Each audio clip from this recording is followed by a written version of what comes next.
for retirement security and addressing long-term social needs here in Madison, Wisconsin, and in Washington, D.C. American workers do have a voice in the workplace. Let Teamsters Local 200 be part of that action plan for you.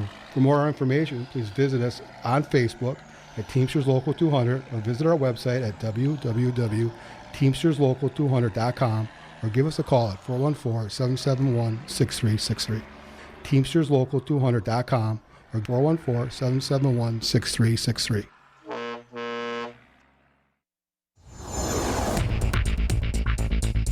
For WRRD and WTTN, I'm Stu Daniels with your headlines. According to the Department of Homeland Security, Russian government cyber actors scanned Wisconsin's online defenses twice in July of 2016 in an effort to affect the presidential election. Since then, the state and many municipalities have made security improvements to their election systems. The Wisconsin Elections Commission has taken several steps, including encrypting voter servers, requiring additional verifications, and security training for election officials. County Clerk Scott McDonald told the Journal-Sentinel that Dane County officials program their own machines because a vendor could get hacked and potentially compromise the system. You're listening to WRRD and WTTN.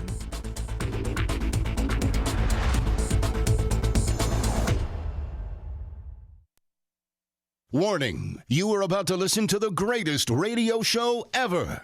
And due to contractual obligations and to shield our airwaves corporate licensees from any semblance of liability, responsibility, and gullibility, we must tell you the views represented on this show are not necessarily those of this station or its management. This radio show contains differing points of view on current political topics, and due to the nature of its contents, it should be heard by everyone.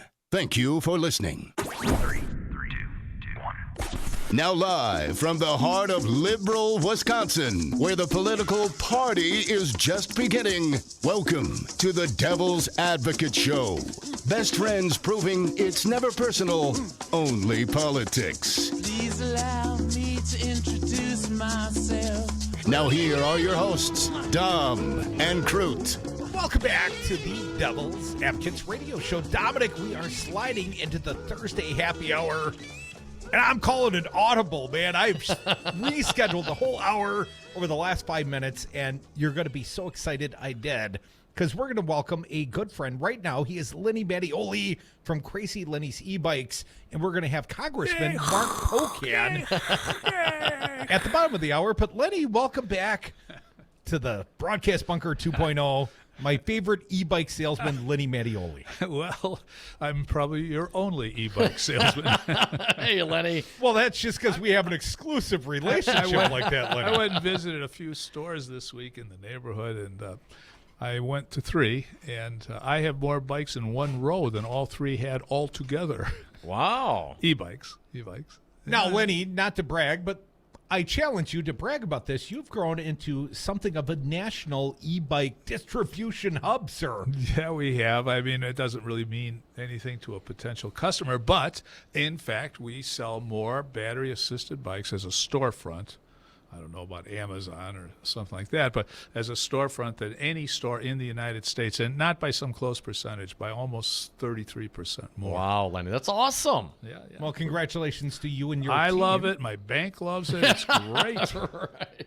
Well, it must be the advertising you're doing right here on Talk 92.7 FM. It's great. You know, let's talk about some weird off the straight and narrow issues. I mean, are things crazy or what? Are things crazy in this country? I was reading and actually observed the other day about some incredible report the policemen have to now provide to I don't even know who, I guess council members or something, that makes no sense. And the report you reference is what, like interactions with police and different levels I of don't know how many force gunshots were fired, how many tasers were used, how many handcuffings occurred. Well, how do you monitor the police and make sure that they're not... By reduction in crime. And how do you reduce crime?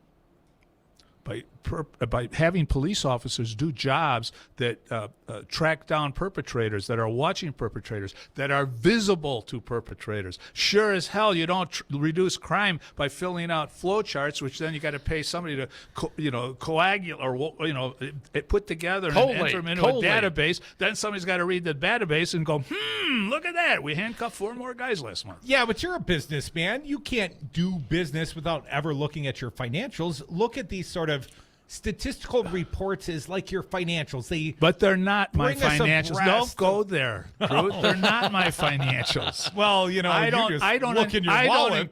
I don't measure how many feet tall You know it's what grown. I've learned? You know what I've What's learned? that? We do a lot on social media. You know what I've learned? What's that? You sir? do not increase your sales by, out of 4,600 people that clicked your site in the last 2 weeks, 374 actually went to a specific web page.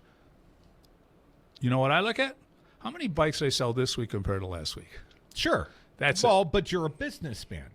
And your Okay. metric is commerce. I think that And you I pay think, attention to your I metrics, Lenny. think a lot of the money we're spending to create more and more and more laws could be saved by asking, what is the end result?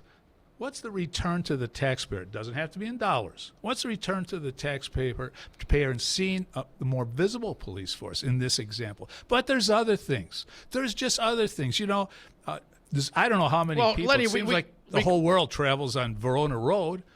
You got Verona Road backed up for easily 3/4 of a mile at I each still light. blame that on Scott Walker, but please Well, continue. maybe it is. Maybe it is. But now that it's blocked up and we're building the bridge, Yes. can't we have somebody like the good old-fashioned traffic cop with a whistle? Come on, move it, get across, let's go. If you reduce the space between each car by 4 feet, you'll reduce the backup at the light by probably 1/4 of a mile. If you drove like Dominic drove, there would be no gaps That's between any right. of it. Okay. Lenny, I well, live by the old adage: either speed up or get out of the way. but Dominic's an outlier. We're not going to let him Outlier wag the or dog. outlier, did you Maybe say? a little bit of both, Lenny. Lenny, but let me ask you. One way to reduce crime would be to reduce the laws we live under. I Of mean, course. come on, right? I mean, we have so Well, you're a many liberal. laws. You're telling me to reduce the laws. I'm not so sure he's a liberal. He just I'm just suggesting there's lots Socially of laws liberal. that perhaps could be, taken off the books. Do you right? think? I think so. Yeah, think? Of course. When's why the don't last you time and you Lenny heard- compare notes? I'm- What right, what Lenny. law would you end first on? Let me think about this. The prohibition of marijuana, of course. Well, that's so.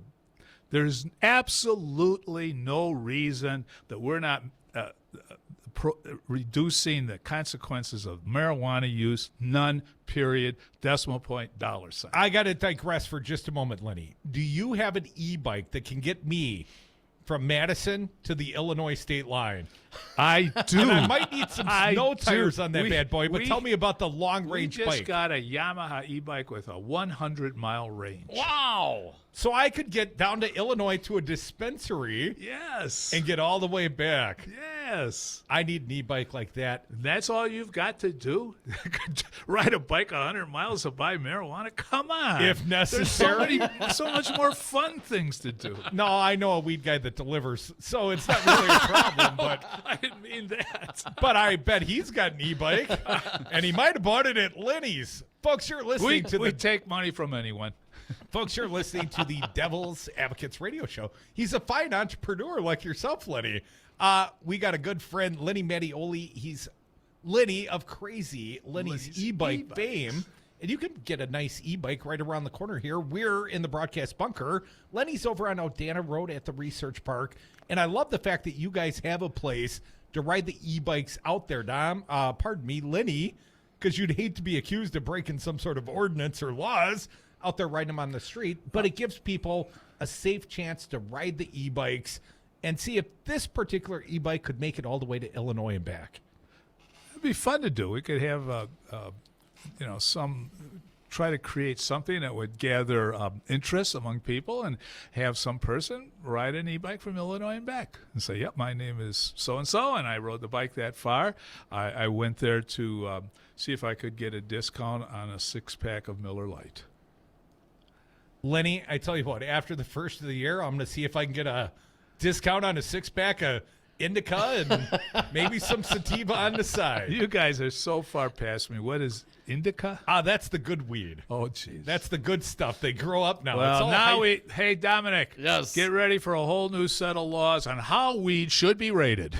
It should be rated. Come on. It's like buying a good bottle of whiskey, right? A good bottle of bourbon, Lenny. It tastes good. It's good. Well, But they you're put the right. proof on there. They tell you what's the concentration level of the alcohol. Yeah. I don't want to be buying bathtub gin, man. You know, I want what I want. Have you when ever I had want it. bathtub gin? I have not, thankfully. Oh, there you are. Now, Wait Lenny, till the you're next a time you go to the Dominican Republic. little, right, Lenny.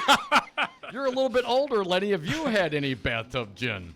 I know my parents did, but remember I'm 77, so that was a long time ago. Right. So your parents were during the alcohol prohibition. Probably had their own still.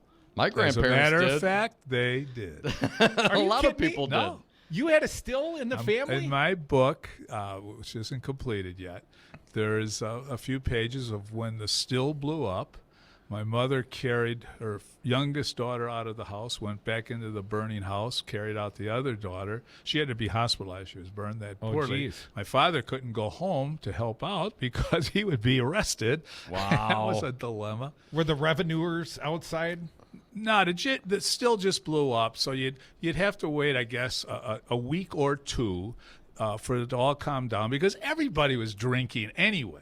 So you just had to just let it calm down, and then old Sam came back to town. Everything. And is that where you learned your entrepreneurial spirit? I learned my entrepreneurial spirit from my mom. I'd watch her buy produce when the trucks would come by in the old Italian neighborhoods. Hey, bananas for sale, fresh bananas. My mom would call, hey, Gino, you got some nice bananas today? Yes, Mrs. Mattioli. Okay, I'll take 4. He says, Mrs. Mattioli, they come 5 on a bunch. She says, they do. 5 on a bunch. 5 on a bunch. So the good Lord might put 5 bananas on a bunch. That's wonderful. I'll take 4, and I'm not paying no 5 cents a banana. That's why I learned entrepreneuring. So I got to blame your mom for the fact that you want to renegotiate every contract every time.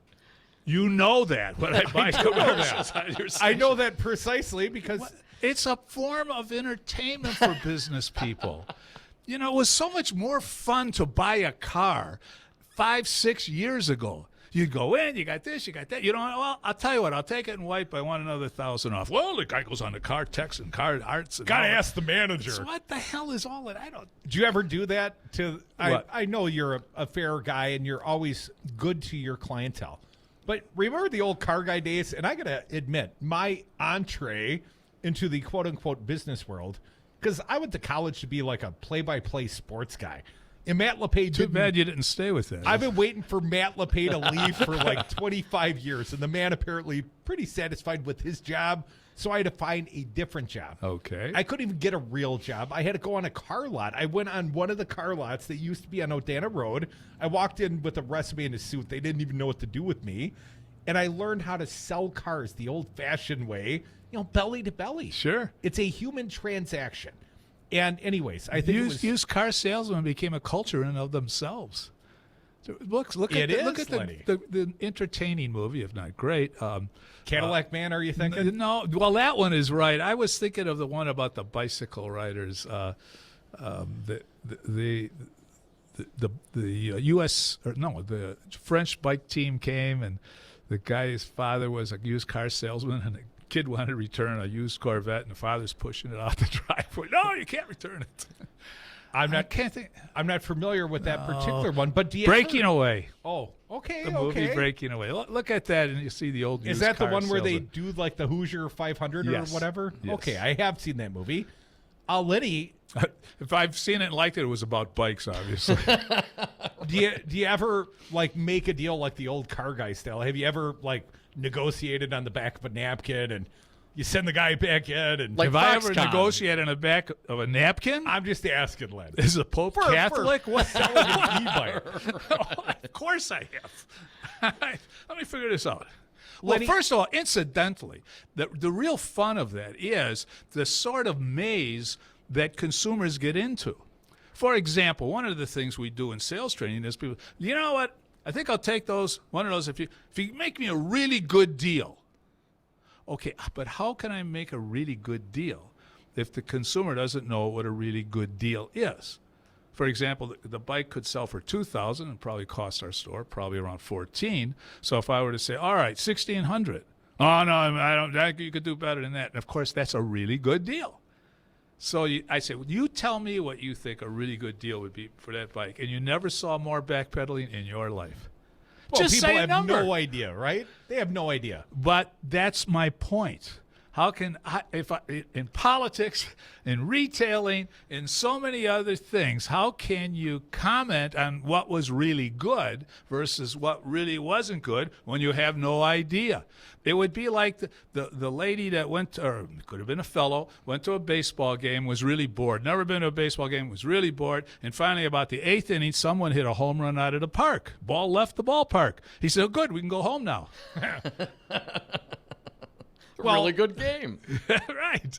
Lenny, a good deal is obviously a matter of perception. And I found as a young salesperson, if I didn't take the time to talk about the features of what it was I was selling, if I didn't show the value in what it was that I was selling, I mean, there are bikes out there that if you spend Good. $500 Now we're on getting them, somewhere. We're going back if you to spend value. $500 on some of the 10-speed bikes used to give away at American TV, that would not have been a good value for the consumer. No. But you got some e-bikes Nor did we say they were worth $500. that if you sold them for $1,000, that'd be a tremendous value relative to what they should sell for MSRP or whatever. It's so what how do you're you saying, show value?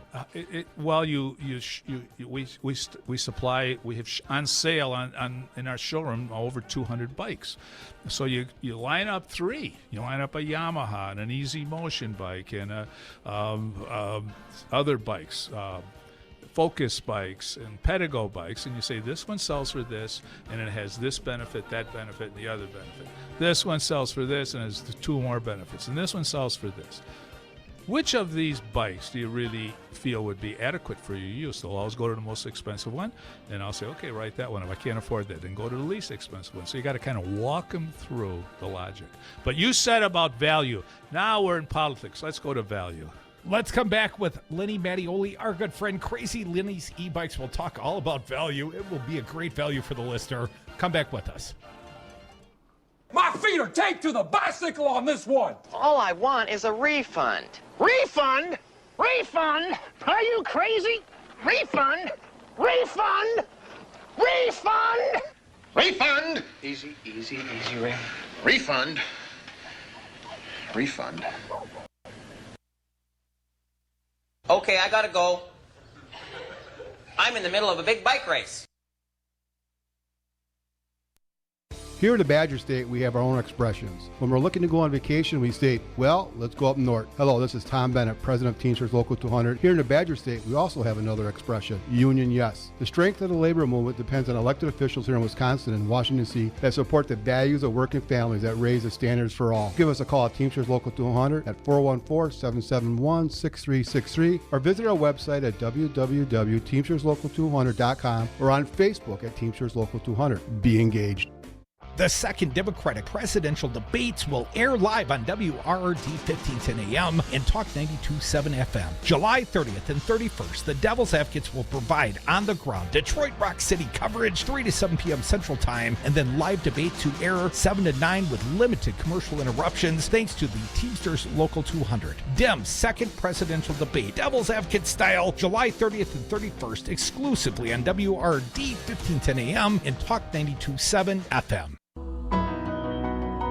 We the people, the hardworking 99% of men and women, only have a voice when we join together as one and amplify our message. Now is the time for all Wisconsinites to join We the People and raise our voices. Do you feel like you are wasting your money funding unaccountable consultants, unresponsive candidates, and their campaigns? Help us do something that really matters. Please join We the People. Give what you can so we can support progressive radio stations like this one using the public airwaves to educate Wisconsin about what we the people want for our state and remind Wisconsin's politicians that they work for us. Your donations to We the People at p4ppc.org, a registered, compliant IRS 501c3, will always be tax deductible, will always remain anonymous, and We the People pledge to spend 100% of donations educating Wisconsin on the issues our donors want discussed, giving individuals a voice in the collective message of We the People. Please give today at p4ppc.org. That's p4ppc.org.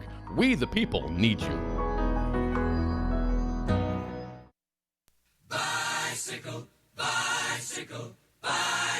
I want to ride my I don't want to beat a dead horse. Hey, welcome back to the Devil's Advocates radio show, streaming on YouTube and Facebook, on Twitter at Devil Radio. If you miss any of this fine program, make sure you go to the website, DominiCroot.com. You can listen to and download interviews and podcasts. Dominic, I've got a good friend and a fine sponsor, Lenny Mattioli. We know him as Crazy Lenny. He's always selling e-bikes. And, you know, I got to tell you, I've just given the moniker Crazy Dave, as the case may be. And Dave just tweeted at us, I cannot be Crazy Dave if he's Crazy Lenny. Well, I know you're not going to give up the name, so I'll have to think of a new one for Dave. Yeah, Lenny, you've been crazier longer than anybody I know. Yes, I actually preceded Crazy Eddie's. When were you first called, and how did it come up that you were Crazy Lenny? Yeah, how'd you earn that 1971. 1971. It's a longer story we can do on this show. I'd rather go back to, you said something about value on a show that discusses political points of view. Let's talk about value. Some value to some of the things that I read about in the paper. I was reading about the investigation and the $5 billion fine to Facebook. Yes. That was zero value. It increased the value of their stock. They do about $15 billion a week.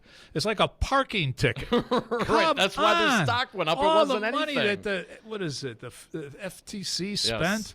Or FCC, I'm sorry. No, it's FTC. Bastards looking over my shoulder. That's a what whole in different the organization. world are they thinking about? Quick, easy money, Lenny. What else are they thinking about? Oh, you mean Facebook?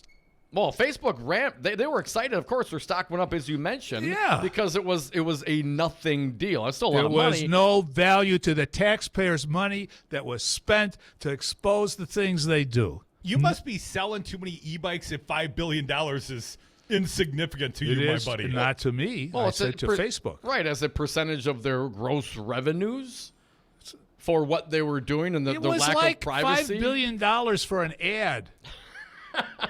It didn't. It just helped them. That's significantly more money than many Fortune 500 companies pay in taxes to the United States. And it's spit compared to what we pay for new bombers or whatever. Oh, yeah, that's a point. Yeah, I don't see the value in the F-35s, but apparently they're going to be housed locally, so someone's bringing home the bacon for us, Lenny. Let's just go back to accountability and what good has this political or public office holder done? What things have been done? Not how many laws were introduced and then ultimately passed. What good has been done? Well, we'd have to throw all the bums out if that's How the do you define, not a bad idea. How do you define value on a political level, Lenny? Who brought value politically, in your opinion? Improvement in public safety, less differentiation between the amount of earnings, less differentiation between middle class and low class. Inequality is a way. Less safety, referring to crime and streets and roads. Infrastructure, sure. Yeah. Hey, Lenny, I got to cut you off, man. We're about done here, and you got a big event coming up on Sunday. Yes. Tell them about Big Sunday. Once a year, we do a very special sale. And on this sale, if you bought an e-bike from my store, Liddy's E-Bikes, and it's less than a year old or up to a year old, and you bought it from us, and it's in working condition, we'll give you what you paid for Wow. it if you want to move up to a fancier e-bike. That sounds like a hell of a value. Our good buddy, Lenny Mattioli, Crazy Lenny's E-Bikes. Go over. You don't have to buy one. Just try one. Or see him at the big customer celebration party on Sunday. Always see real value. Lenny will show you value. We will come back with a fine guest. More radio value. Congressman Mark Pocan is next. Thanks, Lenny.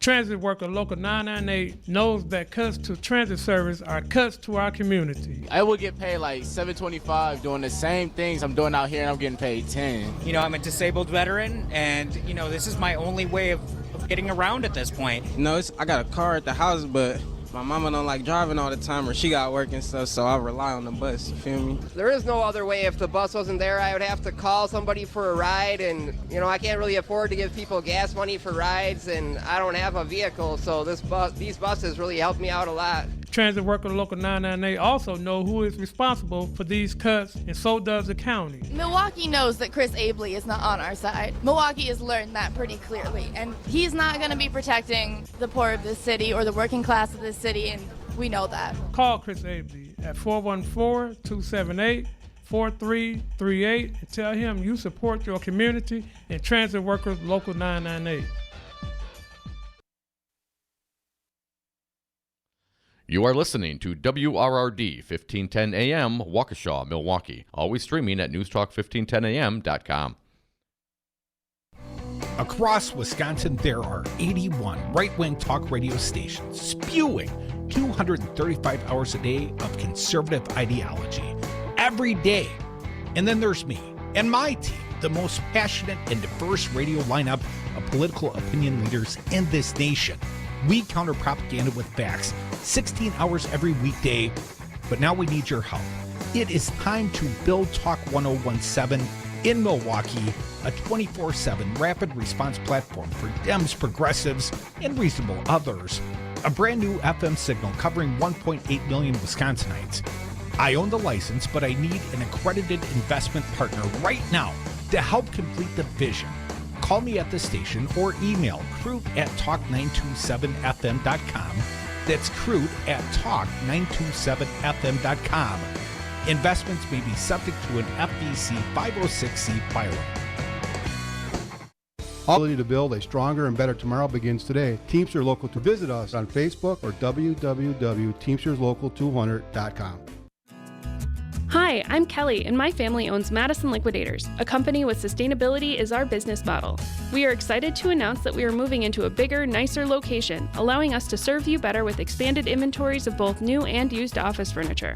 Right now, we will give you a great deal because we would much rather move any of our current inventory into your office than our new space. Check out our complete inventory. For WRRD and WTTN, I'm Stu Daniels, an op-ed in the New York Times. Cohn bases his observation on Donald Trump's approval rating among the 2018 midterm voters. Cohn says 1-point difference here could determine who wins the election. WRRD and WTTN, Wisconsin's political talk.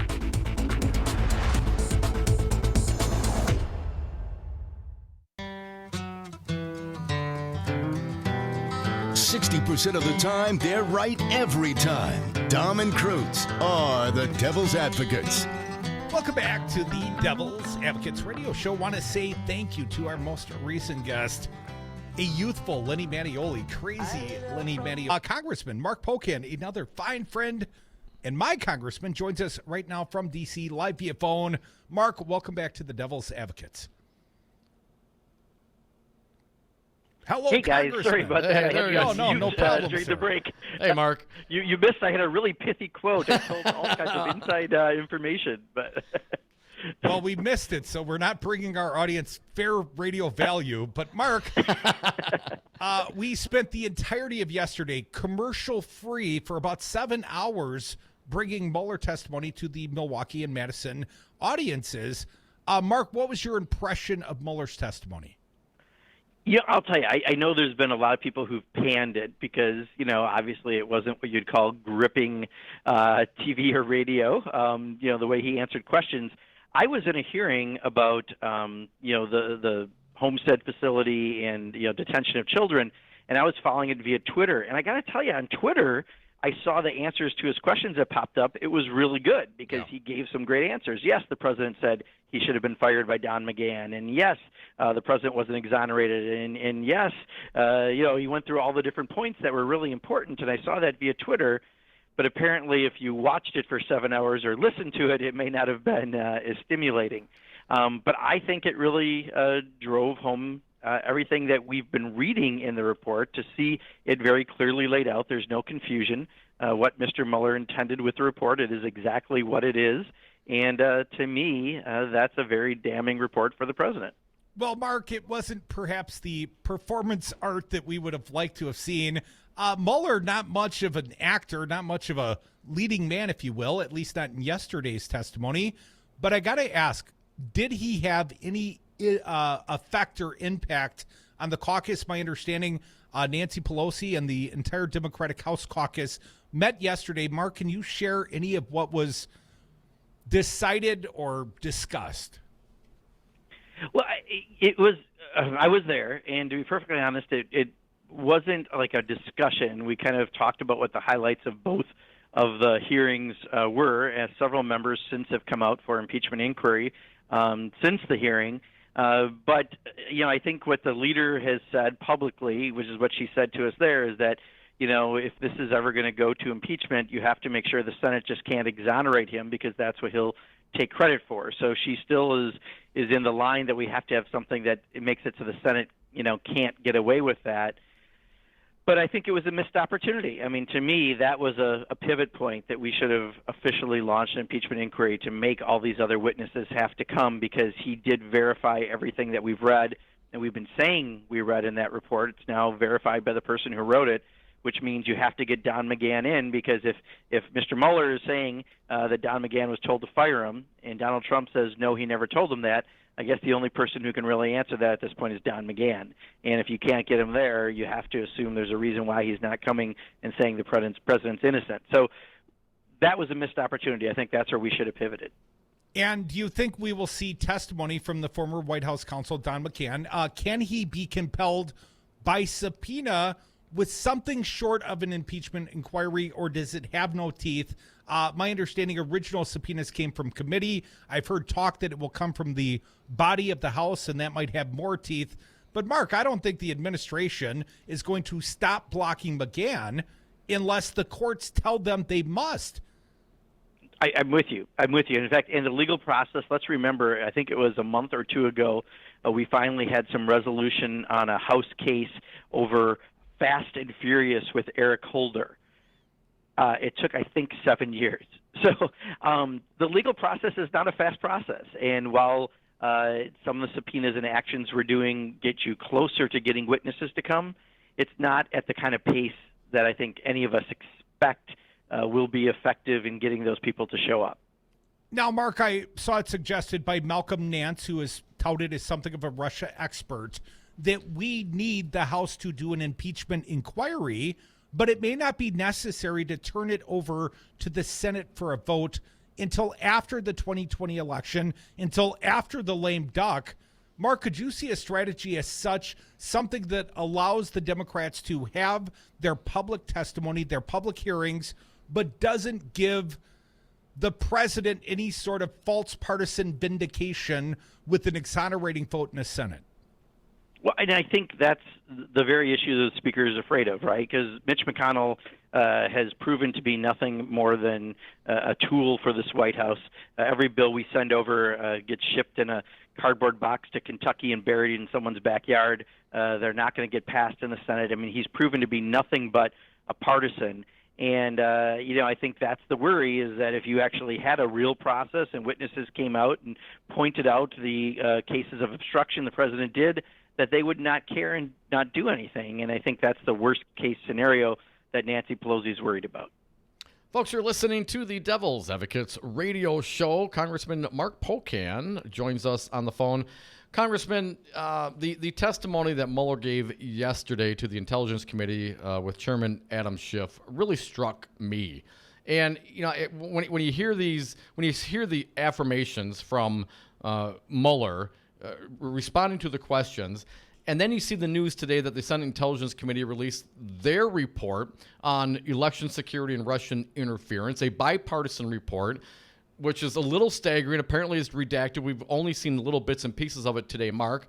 But there are concerns. There are ongoing concerns, as Mueller reiterated yesterday. They're doing it right now as we speak, Congressman.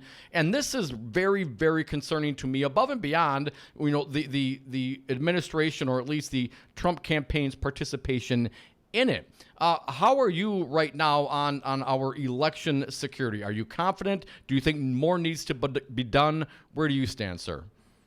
Well, Mr. Mueller said yesterday himself, they are probably right now working to undermine our next election. I mean, that's just the reality.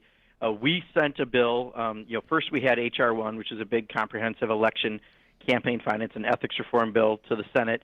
But then we broke out the pieces specifically dealing with election security as a bill. And again, the Senate's done nothing. So, this is where we need the public pressure to go to Mitch McConnell and back home to Ron Johnson and Tammy Baldwin, although I don't think she necessarily needs it. I think she's with us on this, that we need to do something about our elections to have better protections, or else you're going to have the exact same thing happening again. And there was a report yesterday in Washington, and a member stopped me and told me that pretty much they said the election all comes down to Wisconsin by electoral college votes on analysis of a pretty major a group that did the analysis. So, we've got to be careful, because that means they're going to be coming and doing what they did very specifically in places like our home state. Mark, you came on several interviews ago, maybe a couple of months ago, and talked about, give it 6, maybe 8, 12 weeks perhaps regarding the impeachment issue. And we finally now have had at least a redacted version of the Mueller report released. We've now had testimony from Mueller himself. And certainly it seems to me, since our conversation, those many weeks ago, Mark, more and more Congress people are coming around to the idea that we need impeachment, especially when you consider how this administration is totally rejecting any sort of congressional oversight to this administration, which, of course, is your constitutional duty to do so. Knowing we still have investigations going forward, knowing we still have the Deutsche Bank information. We still don't have Trump's tax returns. There's lots of pokers in the fire yet, Mark. Do you see that we will continue to attract more people to the idea of impeachment over the next, say, 8 to 12 weeks? And do you expect that there will be, at some point, a tipping point? Yeah, I had hoped yesterday was it. And, again, I think because of the so-called performance, it wasn't quite the tipping point. Although I think all the answers were exactly, the answers that we needed to hear, that everything we've been saying we read in the report is exactly what Mr. Mueller meant to say. So we now have that information. So I think 2 or 3 members did in the last 24 hours come out for it. So we're approaching 100 members. And I think that the leader does recognize that. But again, she keeps raising the concern about Mitch McConnell in the Senate, which is a fair concern. But nonetheless, I would argue this is a point where we should have launched that impeachment inquiry to get these witnesses to be able to answer these questions. And we're still doing the proceedings, trying to still get people forward. I just think there was an important point that we missed an opportunity to, in the last 24 hours, actually formally launch that process. Now, Mark, you've already voted yes on impeachment. Al Green, congressman from Texas, I believe, pushed the resolution. You and Gwen Moore both voted yes on that resolution. Mark, is racism and the statements made to the squad directed towards them, the send them back, was that enough justification, or are you already convinced that impeachment is merited and that was just the first time it was voted on? Well, actually, it's not the first time. There was another vote, I think, last session that, again, Al Green had brought forward. Part of the problem, to be honest, in Al Green's was it was so narrow just around the racism, and it, quite honestly, wasn't written all that well. That might not have been the best vehicle, but it did give us a way to look and see what people were thinking. And you had, I think it was 95 people wound up voting that way, which tells us where many people are on this issue and who you need to still lobby to get to where they need to be on this position. I, though, think the strongest argument for impeachment is based on at least 5 of those 10 charges of possible obstruction that are in the Mueller report. Now, Mark, even if there's, I think, regardless of circumstance, Mark, where do you think the Democrats stand? We saw polling out today. Since this new send them back chant and Donald Trump's double down, triple down, quadruple down on racism, we see new polling out amongst African Americans and Latinos. I mean, he's losing what little support he had there. He lost nearly 50% of his Latino support in the last 2 weeks. He lost about 30% of the support amongst African Americans in the last 2 weeks. Now, Mark, I'm not saying that's his base, but he's been bragging quite a bit about African Americans and minorities loving him. They love him a little bit less now, Mark. Is that a step in the right direction? Well, I mean, absolutely. The problem is he is not trying to be what every other president we've had in this country, Democrat or Republican, in recent memory has done, which is be the president for the United States of America. You lift your rhetoric into a different level when you become president because you now have to represent everyone. This president not only does not think he has to represent everyone, but he really only wants to represent the base, the people who come to his rallies, the people who buy his caps. And because of that, he double and triples and sometimes quadruples down on really racist things, and especially when he went after, 4 members of Congress about saying they should go back. It's just so completely outrageous, and I don't think that's going to benefit him in the long run, but it does show he's willing to say or do anything to try to get reelected, and I think that's the part we should be most nervous about. Well, Mark, I'm also nervous that apparently some of this racist trope used by the president was an effort to distract from, let's say, Jeffrey Epstein's bail hearing or Michael Cohen's release of documents. And my greatest fear, Mark, is that all he needs is a little excuse. Some bad headline needs to create some chaos for the news cycle, turn the page, and we're going to be in some sort of military conflict in the Middle East, Mark. How bad do you think it will be? How far will he be willing to go to distract the electorate from whatever the next bad headline might be? Well, I think you sometimes give him more credit. I do think sometimes he knows how to distract from stories. I also think the way he thinks is much like a magic 8-ball operates because he doesn't have continuity of thought from day to day. So it seems like he wakes up and whatever he decides is what he's going to talk about that day, he talks about. And I don't know if he's quite as strategic as maybe you're giving him credit for. He certainly is consistent about, racist tropes and things like that because he understands who his base is. But, he often is very hard. It's hard to actually get an agreement with him. While we probably could agree with him on something like infrastructure spending, because he's so unpredictable and truly doesn't have a continuity of thought that a normal adult human being would have, it's very hard to negotiate with him because you just don't know from day to day if he'll keep the same train of thought he had and that you can hold a negotiation. It's truly different than I think almost anyone I've dealt with in politics in that sense.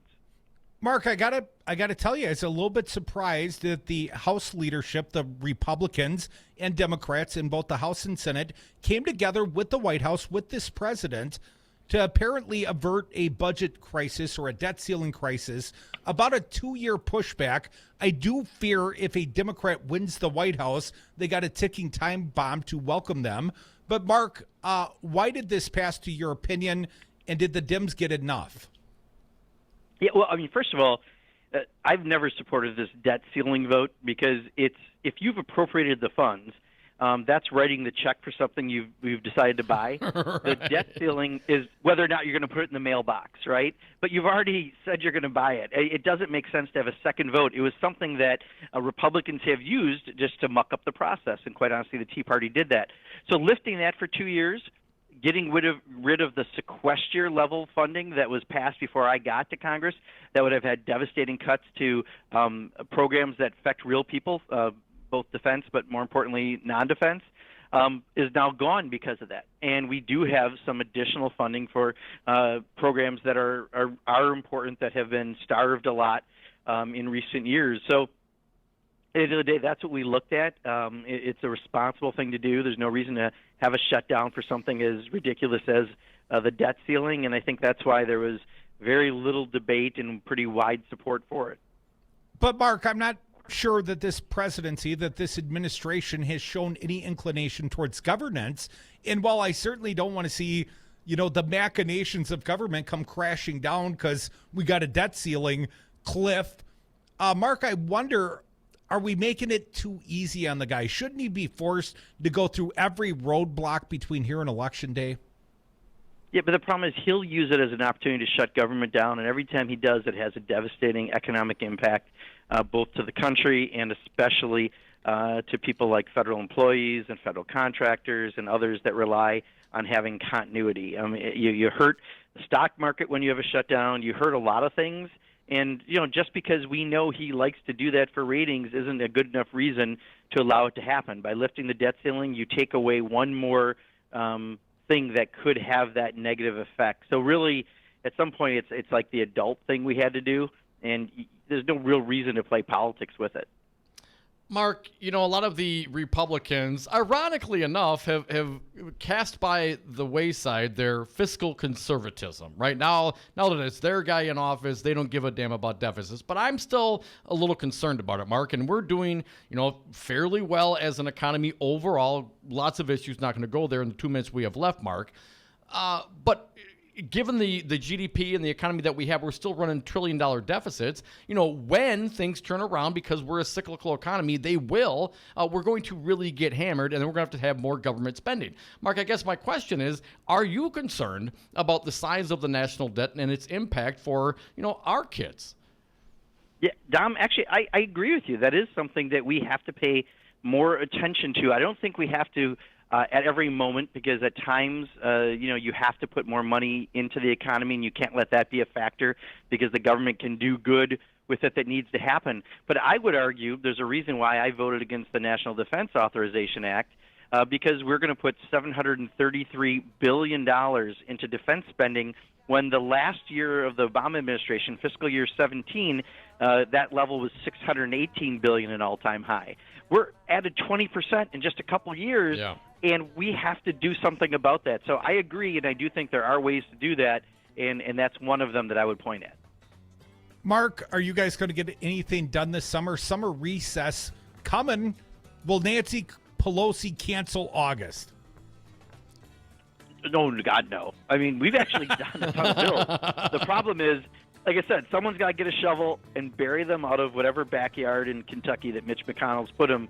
The Senate's got to get some of that stuff done, but we've actually passed a ton of bills out of the House, and we are going to be talking about that a lot in August. Mark Pocan, you're always welcome here. Thank you so much for joining us. My Congressman Mark Pocan on the Devil's Advocates. The sheriff's on my trail, and if he catches up with me, I'll spend my life in jail. Got a wife in Chino, baby, and one cherry. County Executive Chris Avery has declared racism a public health crisis, but he cuts the bus route for mostly black families driven mostly by black drivers. Milwaukee knows that Chris Abley is not on our side. Milwaukee has learned that pretty clearly, and he's not going to be protecting the poor of this city or the working class of this city, and we know that. Call Chris Abley at 414-278-4338 and tell him you support and transit workers local 998, and ask him why is he making this public health crisis worse. The Packing House, where you can experience the soulful dimensions of Joe Jordan and the Soul Trio every second and fourth Saturday of the month, where you can also enjoy live music 4 nights a week, Wednesday through Saturday, some of the best local talent around. It's never a cover charge. Schedule online at packinghousemke.com or give us a call at 414-483-5054. Great food, handcrafted cocktails across the street from the airport on Layton. Packing House, a family owned and operated since 1974. The second Democratic presidential debates will air live on WRRD 1510 AM and Talk 92.7 FM. July 30th and 31st, the Devil's Advocates will provide on-the-ground Detroit Rock City coverage 3 to 7 p.m. Central Time, and then live debate to air 7 to 9 with limited commercial interruptions thanks to the Teamsters Local 200. Dem's second presidential debate, Devil's Advocate style, July 30th and 31st, exclusively on WRRD 1510 AM and Talk 92.7 FM.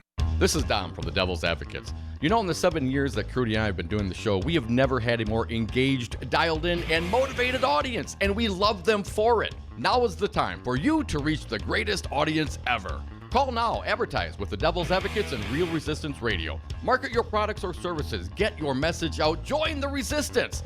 Call us at 414-635-0872. That's 414-635-0872, or go to realresistanceradio.com.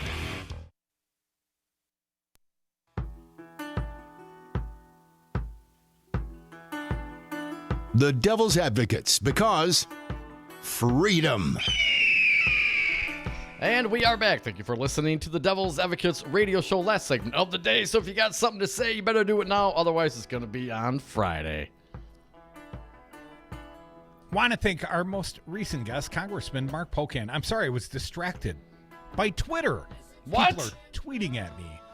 Apparently, Dave, Crazy Dave, as I affectionately call him, takes great umbrage to the fact that he is only the second crazy man in our hearts. Crazy e-bike Lenny, and I think Lenny precedes his prior insanity. I mean, Lenny's been crazy since, 1971? Dave is newly crazy. So, anyways, we got a few recommendations. A different Dave tweets out at us. Raving Dave? There we go. And I prefer Burn It Down Dave. Salt the earth, Dave. Yes, something of that effect. So we got to think of a new nickname for Dave. Maybe tomorrow we'll make the whole show about remonitoring Dave. Space Cowboy is his Twitter avatar. Pardon me, Space Pirate. Oh, I was saying Space Cowboy. Arr, he's a pirate. Some call me the gangster of love. Well, let's take one more caller today. People. How much more evidence do they need to know the guy's crook? Do we have to honestly say if you can catch him on tape probably raping a little kid? They'll probably make the excuse that the little kid asked for, or Right. Oh, it's terrible. They'll I think they know. I think they know. How do you not know? I think they know. I just think they're okay with it. I got people at my job saying, he did this or did that. Understand that. Our job, we don't send him say, no, he's not racist. Of course he is. He's done everything. He's one despicable man. He's done everything he could in his power. He already said it from the beginning that he can shoot somebody in the middle of the street, and people still would say he was the bullet came out of dude's forehead and then went into his gun.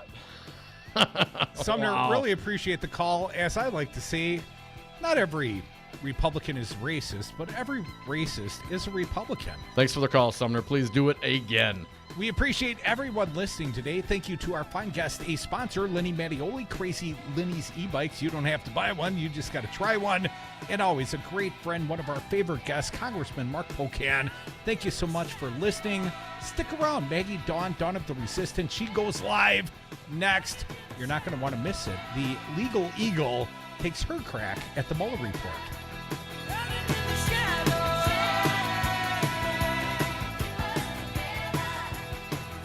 No puppets. No puppets. County Executive Chris Avery has declared racism a public health crisis, but he cuts the bus route for mostly black families driven mostly by black drivers. Milwaukee knows that Chris Abley is not on our side. Milwaukee has learned that pretty clearly, and he's not going to be protecting the poor of this city or the working class of this city, and we know that. Call Chris Abley at 414-278-4338 and tell him you support and transit workers local 998 and ask him why is he making this public health crisis worse. Have a drink at Regano's Roman Coin. This neighborhood corner tavern is as classic as the street it occupies. Family owned and operated since 1966, Regano's Roman Coin is located in a former Pabst Tide House on historic Brady Street, serving an array of craft beers with a focus on Wisconsin breweries. Also, weekly drink specials, trivia on Wednesdays, seasonal sporting events, parties hosted for all occasions, and pet friendly. Open 11 a.m.